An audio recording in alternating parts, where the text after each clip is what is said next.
안녕하세요. 소근소근 친구들, 다솜쌤이에요.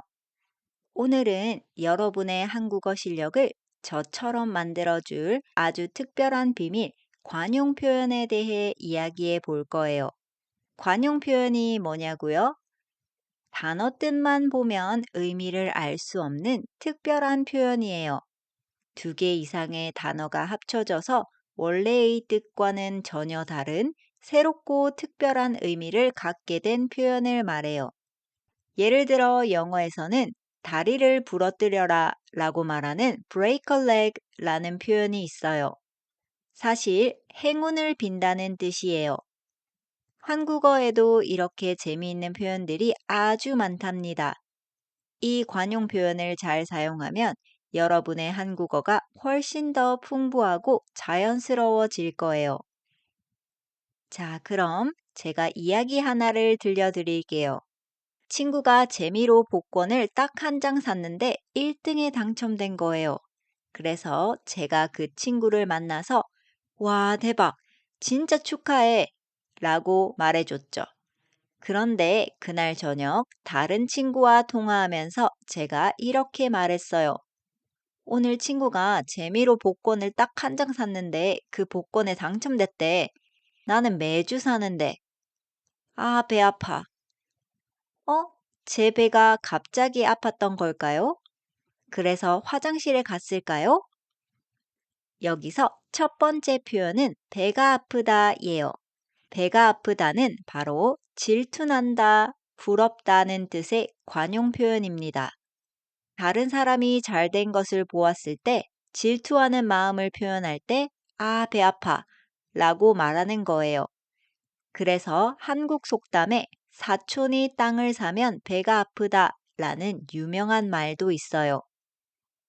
다른 사람이 잘 되면 축하해 주기보다 질투가 날 때 쓰는 말이죠.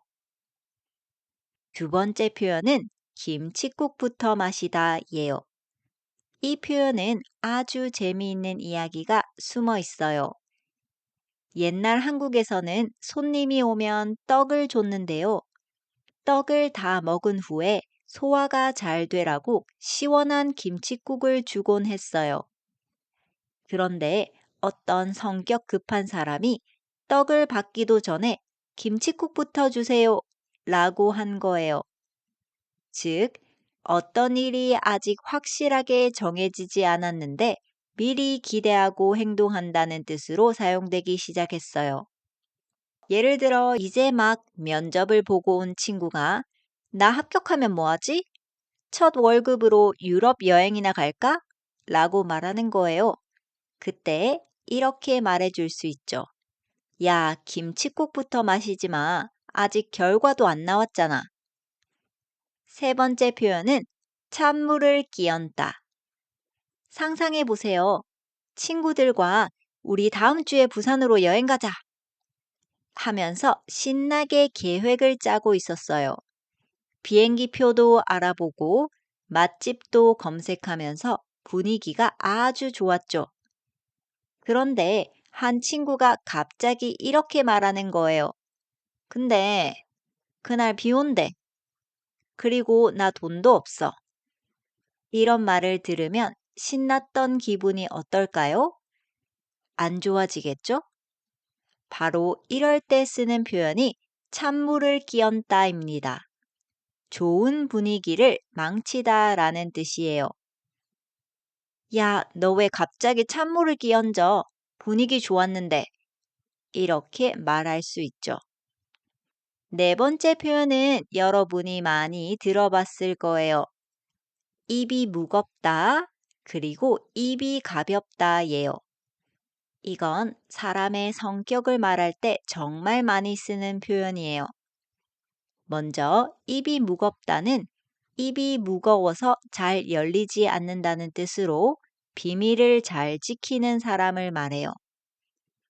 다솜이는 입이 무거워서 어떤 비밀이든 믿고 말할 수 있어. 처럼요. 반대로 입이 가볍다는 입이 가벼워서 쉽게 열린다는 뜻이겠죠? 말을 여기저기 옮기는 비밀을 지키지 못하는 사람을 말해요. 그 사람한테는 절대 비밀 얘기하면 안 돼. 입이 너무 가벼워. 이렇게 쓸 수 있어요.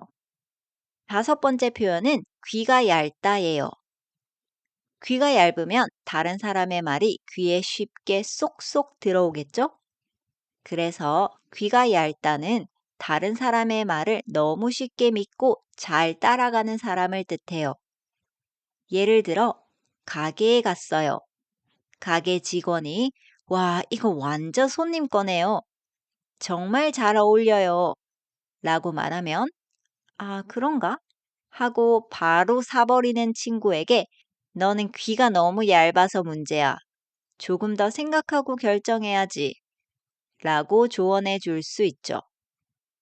여섯 번째 표현은 깨가 쏟아지다 예요. 이건 아주 귀여운 표현이에요. 여러분, 깨가 영어로 sesame seed인 거 아시죠? 참깨를 수확해서 잘 말린 다음에 막대기로 털면 깨가 쉽게 쏟아져요. 바로 그 모습처럼 신혼부부나 커플이 너무 사이가 좋아서 그 행복한 모습이 주변 사람들 눈에도 보일 때 사용하는 말이랍니다. 예를 들어 제 친구 커플이 카페에서 서로 케이크를 먹여주고 눈에서 하트가 나오는 것처럼 서로를 쳐다보고 있는 거예요. 그 모습을 본 제가 이렇게 말할 수 있죠. 너희들 아주 깨가 쏟아지는구나. 보는 내가 다 부럽다. 일곱 번째 표현은 비행기 태우다 예요.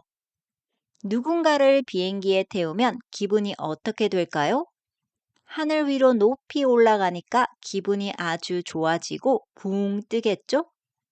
비행기 태우다는 바로 다른 사람의 기분을 좋게 하려고 칭찬을 많이 하다라는 뜻이에요.